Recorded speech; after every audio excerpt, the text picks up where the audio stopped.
Shalom saudara-saudara yang terkasih dalam Tuhan Yesus Kristus. Renungan harian pada hari ini dia ambil dari Markus pasal yang keempat ayat 35 sampai yang ke-41. Judul renungan kita pada hari ini adalah menghadapi badai. Bacaannya seperti ini, Yesus mengajak para murid bertolak ke seberang Danau Galilea. Setelah seharian dia mengajar banyak orang, dia kelelahan sehingga tertidur di buritan perahu saat topan dahsyat menghantam mereka. Itu bukan topan biasa, sebab sebagian besar muridnya adalah nelayan dan sudah biasa menghadapi badai.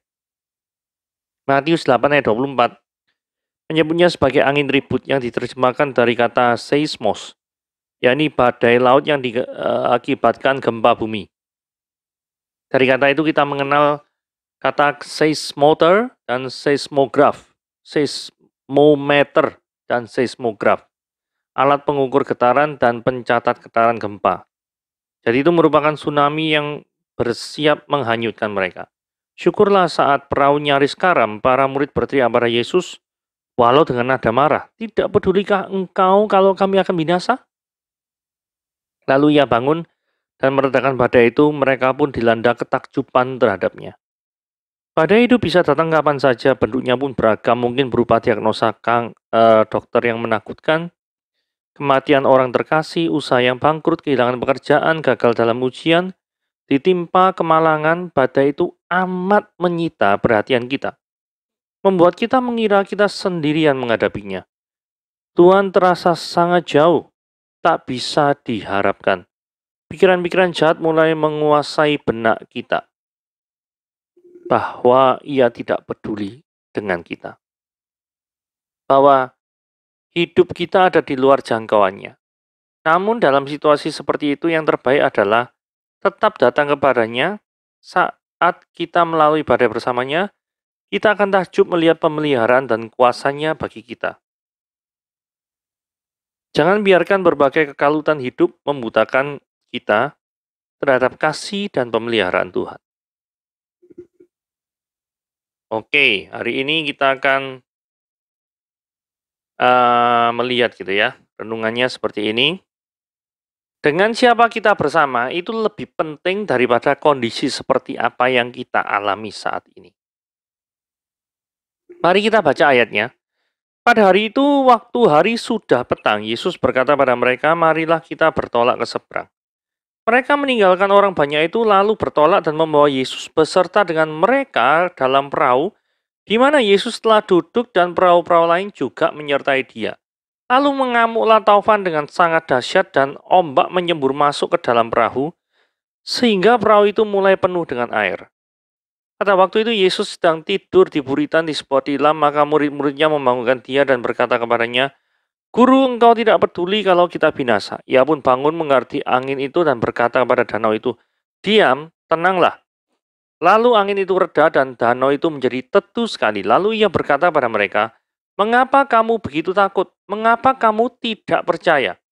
Mereka menjadi sangat takut dan berkata seorang kepada yang lain, "Siapakah gerangan orang ini sehingga angin dan danau pun taat kepadanya?"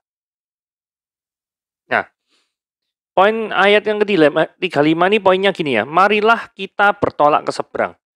Berarti dari kata-kata ini, satu hal yang dapat kita tangkap pelajaran yaitu Yesus yang mengajak para murid ini bertolak ke seberang. Padahal Yesus tahu kalau di seberang pasti murid-murid menghadapi angin ribut.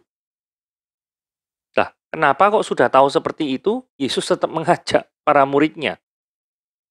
Ya, nanti ya kita lihat jawabannya. Tapi satu hal yang pasti, ketidaknyamanan seringkali menjadi ujian bagi keimanan dari orang yang mengaku percaya pada Kristus. Ini penting.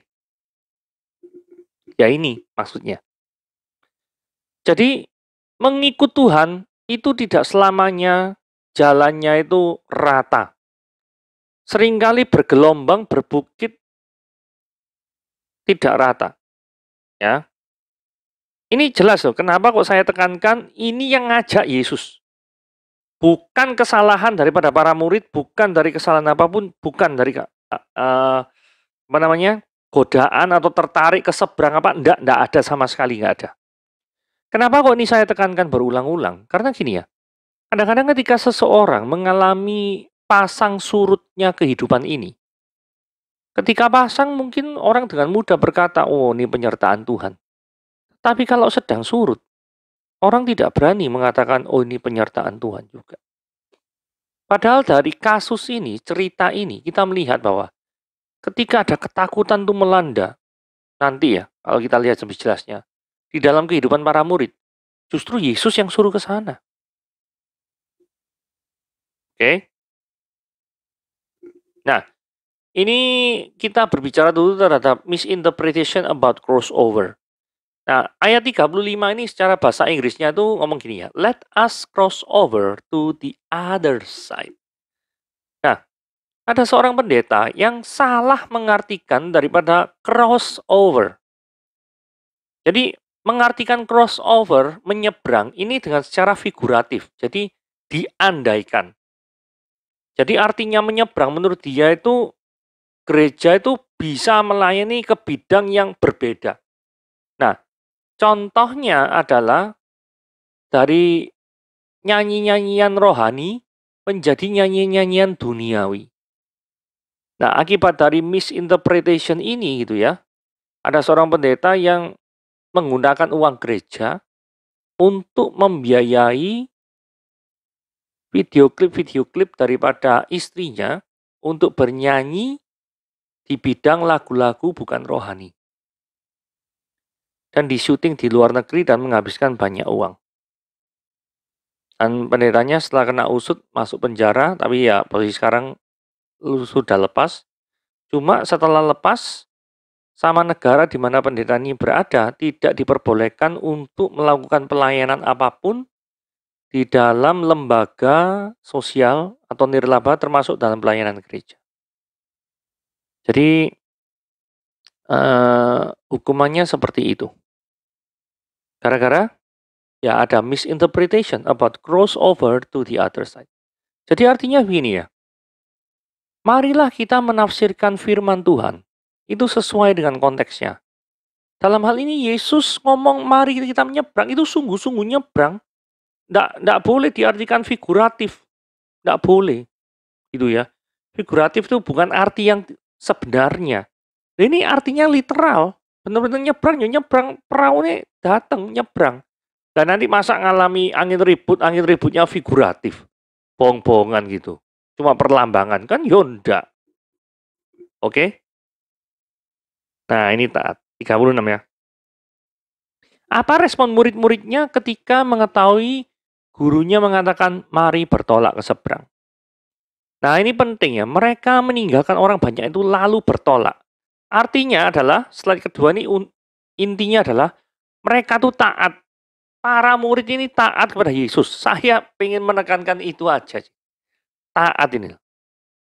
Jadi seperti Abraham yang dipanggil keluar daripada Ur Kasdim. Dengan tanpa tanya apapun dan percaya akan tuntunan Tuhan. Demikianlah para murid juga taat kepada Yesus.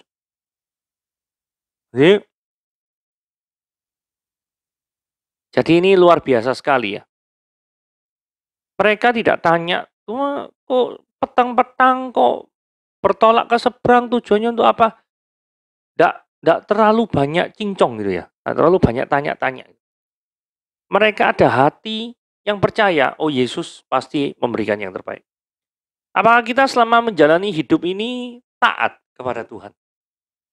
Atau kita taat pada kehendak kita sendiri? Karena petang-petang disuruh nyebrang ini melelahkan juga ya. Enak-enak kalau petang-petang itu istirahat, betul ya? Ini enggak ya. Suruh bertolak ke seberang. Berlayar lagi. Nanti mensandarkan perahu lagi. Ada suatu pekerjaan yang repot ketika mengikut Tuhan. Tapi responnya ini taat. Para muridnya taat. Nah, ayat 37. Lalu mengamulah taufan yang sangat dahsyat. Dan ombak nyembur masuk ke dalam perahu. Perahunya mulai penuh dengan air. Ini suatu kondisi yang tidak nyaman yang dialami para murid. Yang membuat kita tuh sering bertanya-tanya. Kalau kita mau hubungkan dengan satu slide tadi ya, yang sebelumnya. Tuhan saya ini sudah taat loh kepada Engkau. Ketika aku sudah taat pada Engkau, kenapa kok badai yang aku alami? Suatu kondisi yang tidak menyenangkan, yang tidak nyaman, yang aku alami. Why? Padahal aku sudah taat Tuhan. Aku tidak melakukan kesalahan apapun. Tapi kenapa? Kok ada badai dalam kehidupanku? Ada suatu hal yang sangat tidak mengenakan terjadi. Jadi, sebelum kita menjawab pertanyaan ini ya, ayat ini bisa jadi pendukung bahwa ketika seseorang itu mengikut Tuhan, maka pimpinan Tuhan terkadang memang tidak nyaman. Ini yang pendeta-pendeta jarang bicara. Jarang sekali ada pendeta-pendeta kontemporer yang bilang akan hal ini. Mungkin ini tidak populer tema ini. Tetapi ini adalah firman Tuhan. Ini Tuhan bicara. Kalau Anda percaya firman Tuhan ini adalah Alkitab adalah firman Tuhan, maka Anda juga harus percaya ayat 37 ini juga firman Tuhan. Ayat 37 ini jelas. Perahu itu mulai penuh dengan air. Saudara, ada berapa banyak ketika kita menghadapi pandemi COVID ini, perahu kehidupan kita itu sudah mulai penuh dengan air. Ada berapa banyak? Ada suatu ketidaknyamanan, kekhawatiran yang bisa membuat kita itu, ya ini pasti para murid khawatir lah ya. Kalau perahu mulai penuh dengan air itu kalau tidak khawatir, itu perasaan apa? Pasti khawatir kan? Betul ya? Pasti khawatir. Khawatir apa? Khawatir tenggelam mati ya repot nih. Apalagi di dalam bacaan tadi dijelaskan bahwa mereka itu adalah para nelayan yang biasa menghadapi ombak. Tapi kenapa ketika mereka itu biasa menghadapi ombak? Kalau yang ombak, yang saat ini yang sedang kita baca ini kok rasanya ketakutan itu kenapa? Ya berarti itu adalah ombak yang dahsyat yang tidak pernah mereka temui sebelumnya. Ya kayak pandemi COVID ini. Tidak pernah ditemui sebelumnya. Tetapi saya percaya Tuhan lebih besar dari pandemi COVID. Dia adalah Allah yang lebih besar dari segala permasalahan kita. Jadi pasti dia sanggup untuk melindungi kita dari segala mara bahaya. Dia pasti akan membuat yang terbaik. Oke? Nah, ayat 38. Pada waktu itu Yesus sedang tidur di buritan di sebuah tilam. Ya, karena capek ya. Maka murid-muridnya membangunkan dia dan berkata, "Guru, engkau tidak peduli kalau kita binasa." Nah, dalam pemikiran murid-murid, kok Tuhan ini tidak sanggup toh menghentikan deburan ombak yang sangat dahsyat ini. Angin ribut ini. Kok malah tidur? Kesannya tuh Tuhan tidak peduli. Betul ya? Ada beberapa situasi dunia ini seolah Tuhan tuh tidak peduli. Tapi justru sebenarnya Allah itu beserta dengan kita. Contoh ya, ada ujian kedewasaan suku Indian. Suku pedalaman lah ya. Itu orang itu ya, anak kecil untuk diuji dewasa apa enggak, itu ditaruh di hutan sendirian. Semalaman cuma dibawai obor atau apa gitu. Ya itu. Nah, apakah dia tuh berani menyeberangi tengah malam di hutan sendirian? Ada obor, bawa obor tok. Nah, saudara, tanpa sepengetahuan daripada anak kecil ini, papanya itu nguntiti dari belakang. Sambil dia itu menjaga anaknya. Kalau misalkan ada mara bahaya yang di luar dugaan. Tapi tanpa sepengetahuan anak ini. Tapi di dalam pemikiran anak ini, satu-satunya penolong bagi dia itu mungkin ya obor itu. Dia tidak sadar kalau ada kekuatan yang lebih besar daripada obor itu. Yang mampu menyelamatkan dia dari binatang buas. Atau bahaya-bahaya yang mengancam. Saudara, seringkali keberadaan Tuhan itu tidak kita sadari. Kita tidak menyadari betapa hebatnya kuasa Tuhan itu atas hidup kita. Kita tidak menyadari betapa hebatnya Tuhan itu berkuasa dan lebih besar dari segala permasalahan yang saudara alami. Dia jauh lebih besar dari yang dapat engkau pikirkan. Dan dia jauh adalah Allah yang memiliki rencana yang lebih hebat, yang lebih dahsyat daripada engkau merencanakan hidupmu sendiri. Maka, percayakanlah masa depanmu di tangan Tuhan. Nah, ayat 39 ya. Ia pun bangun menghardik angin itu dan berkata pada danau itu, diam, tenanglah. Nah ini jadi rame dulu ya, tapi sudah lama ya. Waktu awal-awal COVID ada seorang pendeta yang mengatakan, diam, tenanglah. Nah ini jadi rame ya. Saudara gini ya.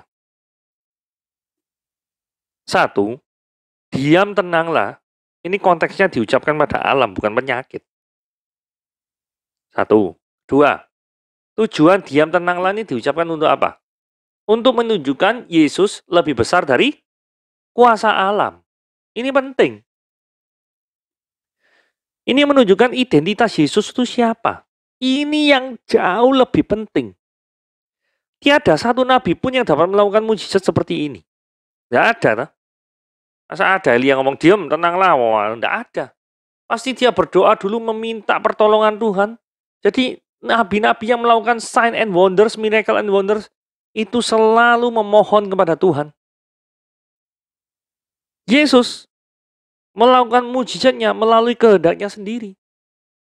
Jadi perkataan diam dan tenanglah, ini menunjukkan bahwa Yesus itu lebih besar kuasanya daripada kuasa alam. Kalau Yesus ini lebih besar daripada kuasa alam, maka dia adalah Allah itu sendiri. Sehingga orang bingung ya. Ayat 41 ngomong, siapakah gerangan orang ini sehingga angin dan danau pun taat kepada dia. Sehingga saya menulis judul ini ya. Dengan siapa kita bersama. Itu jauh lebih penting daripada kondisi seperti apa yang sedang menimpa kita. Memang kondisi kita kadang-kadang mungkin tidak di atas terus. Kadang-kadang seperti roda, kadang-kadang di bawah. Tetapi percayalah, ketika Anda di bawah maupun di atas, ketika Anda pasang maupun surut, Anda bersama siapa?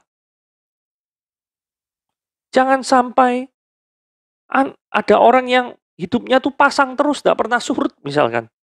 Tapi dia tidak memiliki Yesus dalam hidupnya.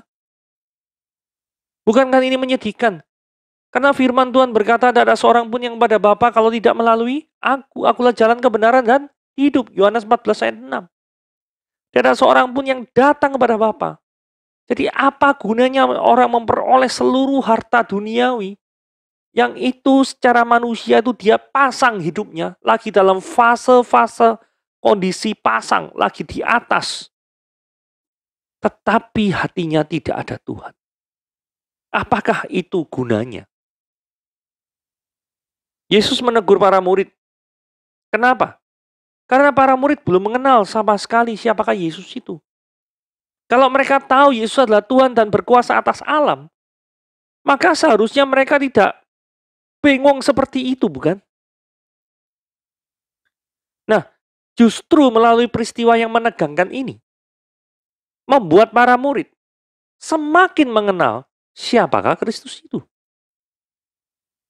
Jadi, suatu peristiwa yang tidak ideal, yang tidak nyaman, yang mengkhawatirkan atau menimbulkan rasa khawatir dalam hidup kita, itu justru endingnya membuat kita mengenal Tuhan, Engkau itu siapa? Dan pekerjaanmu itu seperti apa? Jadi tetaplah teguh bersama-sama dengan Tuhan. Kita tetap percaya Roma 8 ayat 28 bahwa Allah turut bekerja untuk mendatangkan kebaikan bagi orang yang mengasihi Dia. Ya, jangan khawatir. Dia turut bekerja mendatangkan kebaikan bagi orang yang mengasihi Dia. Turut bekerjanya apa? Dalam segala sesuatu. Saudara harus percaya kepada Tuhan. Jikalau saat ini saudara mulai melepaskan tanganmu dari hadirat Tuhan, maka kembalilah untuk meraih tangan Tuhan. Berpeganglah kepada Dia, terimalah uluran tangannya, dan jangan engkau berjalan sendirian. Tuhan Yesus memberkati.